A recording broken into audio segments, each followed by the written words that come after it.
Boa tarde, pessoal. Estamos aqui mais uma vez no podcast Antu Exposto. E agora vamos entrevistar diretamente do 23º Congresso Internacional de Direito Constitucional, me perdoe. Vamos entrevistar agora o professor Flávio Pansieri, presidente da Academia Brasileira de Direito Constitucional, presidente da Câmara de Arbitragem da Federação das Indústrias do Paraná.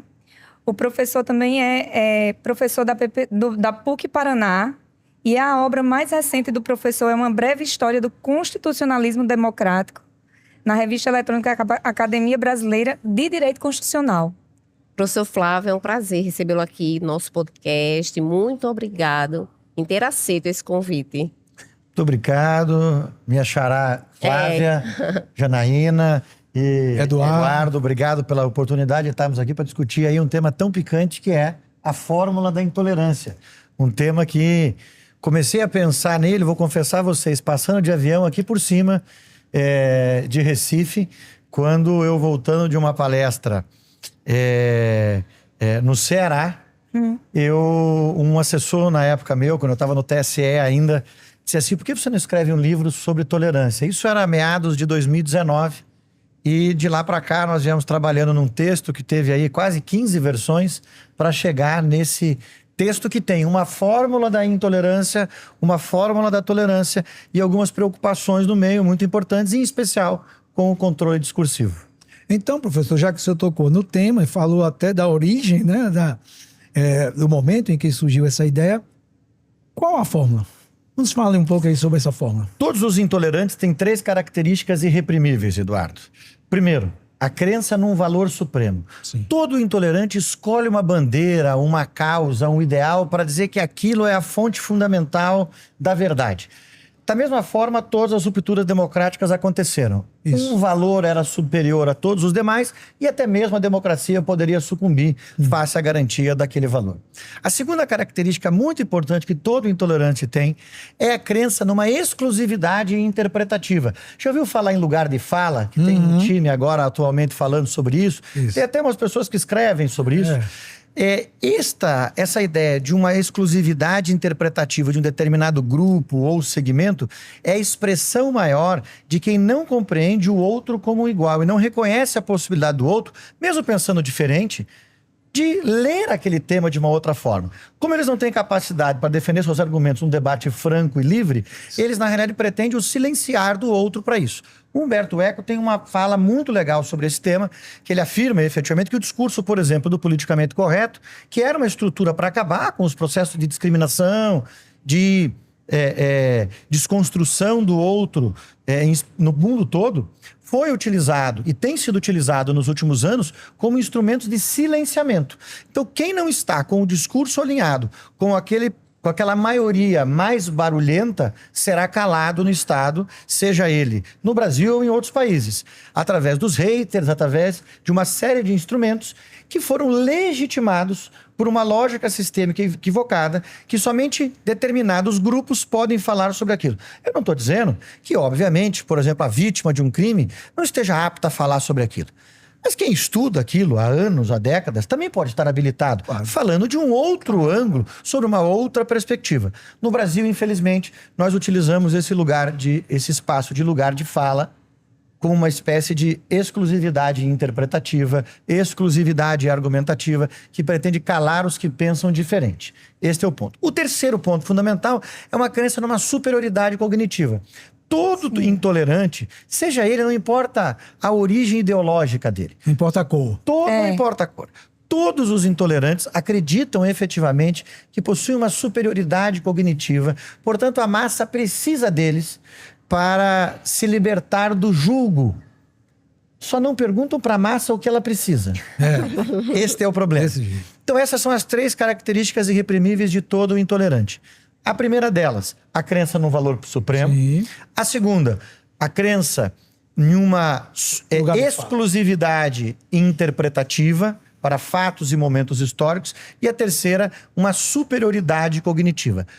Isto é um trabalho que eu e René Samparo, esse meu grande amigo e que me assessorou durante algum tempo, ficamos aí alguns anos pensando qual era a tríade de que todo intolerante carrega com si consigo, e esta é a tríade que nós apresentamos na obra A Fórmula da Intolerância, que todos aí os nossos espectadores do podcast podem entrar lá, ajudar um professor que tem 3 filhos para criar, né? E comprar lá o livro na editora Capital Editorial. Você entra lá e faz a tua compra no site, que é mais barato do que você comprar em qualquer lugar.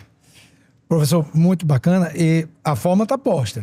Vamos fazer agora um link com essa fórmula, esse estado de intolerância que o senhor falou, que é uma realidade que a gente tem vivido não só no Brasil, mas no mundo, e também não é novidade. Você falou, historicamente, todas as rupturas autoritárias e outras foram baseadas nessa intolerância. E esse link com o direito?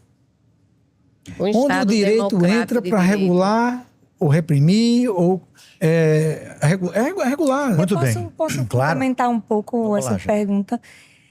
Aqui no Brasil, o desborde da liberdade de expressão, ele é, pelo menos, coibido pelo sistema a posteriori. Não é isso o nosso sistema que nós adotamos aqui, diferentemente de alguns outros que chegam a censurar. Mas a gente não efetivamente, a gente não tem essa previsão de censura, tem? Vamos lá. Em democracias consolidadas não existe controle prévio discursivo. Sim. Em democracias consolidadas não existe nem controle repressivo do discurso. O que existe é sancionamento do discurso quando ele efetivamente transborda um limite. Mas o limite não é eu não concordar. Claro. Né? O limite não é não me agradar. Isso. Infelizmente, no Brasil, nós caminhamos por um caminho muito ruim, onde as instituições, e aí eu quero me referir especificamente porque este é um ponto fundamental. Você me fala onde é que entra o direito. Não existe democracia sem tolerância. O cerne da tolerância está a liberdade de expressão. Sim. Este é o cerne da tolerância. Quando eu imagino que possam existir sistemas de controle da liberdade de expressão, eu estou agindo contrariamente à própria ideia de democracia. A democracia não é o viver no consenso. A democracia é o conviver no dissenso, reconhecendo o outro como igual. E é esse dissenso, é esse estado de desarrumação cotidiana que volta e meia vem alguém genial e propõe a arrumação. Que é o fim do processo democrático. A democracia é esse enfrentamento. E quando eu digo que eu preciso de tolerância, que eu preciso de liberdade de expressão, tolerância não significa apatia, condescendência. Não. Tolerância é eu reconhecer o outro como igual e, a partir disso, ir para o enfrentamento. Enfrentamento argumentativo.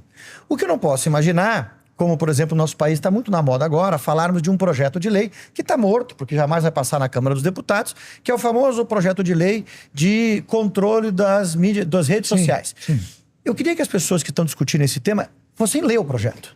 Porque 90% delas, no mínimo, não leram o projeto. É o óbvio. 2338? Eu agora não me recordo se não mudou agora no substitutivo. O Certo. número já dele. Mas esse projeto realmente tem alguns temas relevantes, que é o debate sobre direito autoral e uma série de temas lá. Agora, você imaginar que seria possível no Brasil, e aí abstraiam o governo posto. Sim. Pensem que quem gosta do governo atual não vai gostar do próximo, porque é óbvio que vai mudar. Não mudou do anterior para cá, né? O povo brasileiro demonstra que não está gostando mais desse, no próximo muda. É pendular. É pendular, é natural. A democracia é esse processo, né? Eu vou para um lado, depois vou para o outro. Vamos imaginar, independente do governo, se é possível que alguém seja capaz de escolher aquele conselho da sociedade civil para dizer o que é fake news ou não. Gente, isso é típico de uma obra básica, elementar. O problema é que ninguém estuda mais o elementar. Ninguém leu George Orwell. Né? Ninguém foi ler Revolução dos Bichos, 1984. Este órgão é o Ministério da Verdade, sim. Os terroristas de plantão dizem, não, nós queremos combater a pedofilia. Mas é óbvio que a pedofilia não precisa estar lá, não precisa de lei. Sim, já é previsto. E nenhuma rede social vai deixar a pedofilia. Não, nós queremos combater o abuso às crianças. Mas é óbvio, está tendo combatido. Me diz um termo no projeto de lei que combata isso especificamente? Nenhum.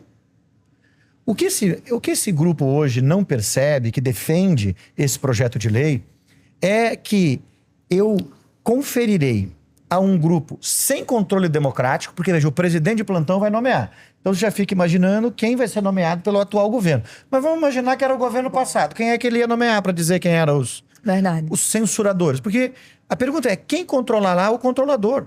E a democracia é esse caos mesmo. Sim. Você não está satisfeito com o enfrentamento cotidiano nas redes, conviver com o caos, né? Como é o nome dele? É o caos que aperfeiçoa também. as Exato, é relações esse e enfrentamento que é preciso. Tem uma obra muito interessante de um autor que fala sobre o ócio criativo, e ele diz o seguinte, ele diz que a internet deu voz aos nécios. Sim. Não sou eu que digo isso, ele diz isso. E aí, conviver com essa pluralidade de informações, ela é parte do processo democrático. O que eu não posso imaginar é porque não concordo com alguém, mesmo que aquilo seja absurdo. O absurdo não é fake news. É importante dizer isto. O absurdo não é fake news. O absurdo não é antidemocrático. Antidemocrático é eu defender a ruptura da democracia. Antidemocrático é eu defender um golpe de Estado.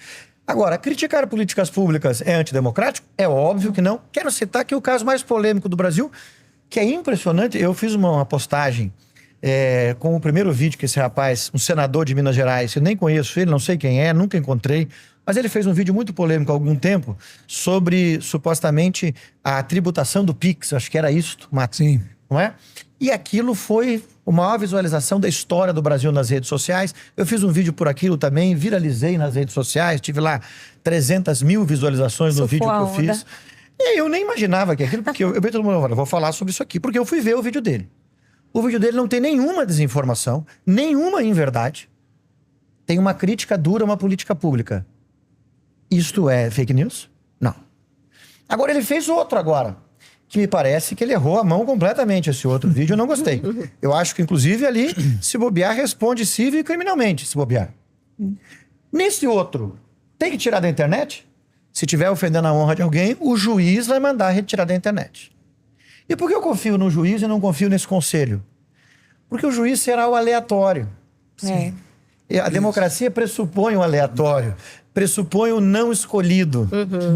E vai passar por um tribunal estadual, né? Quem E advoga? assim já está previsto no Marco Civil da internet, não é isso? Pronto. Nós já estamos com o problema resolvido e nós estamos querendo criar um elefante que nos trará problemas enormes. Então, quando você me pergunta onde é que entra o direito entra em não intervir na liberdade de expressão. Sim. A democracia pressupõe liberdade de expressão plena. Isto é um ônus da democracia. Só não suporta isso quem não é tolerante e quem não é democrático. E isso dói demais. A autoridade pública que não está disposta a sofrer crítica cotidiana, desde que não seja ataques pessoais à sua família, e pessoal mesmo, né? Agora, quanto à política pública deles, olha, ele é um incompetente, ele errou, isso faz parte da crítica pública. Faz parte nós do precisamos jogo. nos acostumar e nós estamos vivendo um estado de coisas que até mesmo falar sobre as viagens da esposa do presidente virou fake news. Criticar se ela viaja ou não, eu não estou dizendo se está certo ou errado. Mas óbvio que isso não é fake news, isso não tem que ser retirado da internet. Para a gente fechar esse tema, eu vou dar um exemplo para vocês. Eu fiz uma postagem sobre esse nosso evento, sobre o 23º Congresso Internacional de Direito Constitucional, para ajudar na divulgação, falando que eu estaria aqui em homenagem às autoridades X, Y, Z, todas as autoridades. Até não vou falar o nome, sabe por quê? Senão o algoritmo vai travar o sistema de vocês. Se vocês disserem o nome desta autoridade que está sendo homenageada aqui, não roda o algoritmo com o podcast de vocês. Eu fiz um impulsionamento, botei lá R$50 por dia, 7 dias para ajudar a divulgação do evento. E aí, 4 horas depois, vem lá uma frase: anúncio rejeitado. Foi a primeira vez? Não, foi a 20ª vez que acontece comigo. Por quê? Porque não pode ser dito na internet as palavras democracia. Não pode. Você não pode impulsionar com democracia, não pode em nenhuma hipótese falar dos ministros, autoridades federais. Você não pode falar sobre o nome dos organismos federais de controle. Se você usar isso, automaticamente o algoritmo reduz o seu alcance. Então, isso já me parece que é controle discursivo feito pelas plataformas, e meu maior medo é quando as pessoas defendem que as plataformas têm que ter responsabilidade plena e controle pleno do discurso. A pergunta é, quem controla o que a plataforma diz que é possível publicar? Isso. Bem, Professor, deixa eu fazer aqui uma sugestão de encerramento, né? E tentar jogar um querosenezinho para ver se a gente abaixa essa fogueira. age abuso de poder econômico, político, no processo eleitoral, fake news, intolerância. Isso tem aí... Vamos lá, eu estava no Tribunal Superior Eleitoral quando foi criada a primeira comissão que pretendia estudar mecanismos para conter a desinformação no Brasil. Desinformação, é importante que seja dito, é quando alguém cria uma notícia falsa. Não é quando alguém faz uma crítica. Sim. Desinformação é quando alguém, por exemplo, um grande veículo de comunicação faz uma chamada que fala, vamos falar aqui sobre democracia. E vocês vêm com uma pauta que não tem nada a ver com democracia. Isso é desinformação. Desinformação é um instrumento, isso, vários eventos nós fizemos lá para discutir isso, é quando qualquer pessoa física ou jurídica desconstrói o sentido da fala e da realidade. Agora, o que eu tratarei como fake news como algo que tem que ser retirado da internet? Só quando for falsa verdadeiramente. Quando houver discordância, vou pegar um tema bem polêmico. Vamos imaginar que a vacina. Tinham 1000 teorias. Qual delas estava certa na época da vacinação? Nenhuma. Nenhuma, ninguém tinha certeza de Tudo nada. em suspenso. Isso. Ao contrário disso, quanta gente defendeu que tinha que tirar da internet quem falava que tinha um tratamento X, Y, que era possível ser feito. Isso. E agora se comprovando que, por exemplo, Santa Catarina foi uma cidade onde menos morreu gente e o responsável pela saúde de Santa Catarina tratou todo mundo com um remedinho lá que custava R$2 cada cápsula. E foi a cidade proporcionalmente que menos morreu gente no país. É um estudo hoje, já científico. Pois é.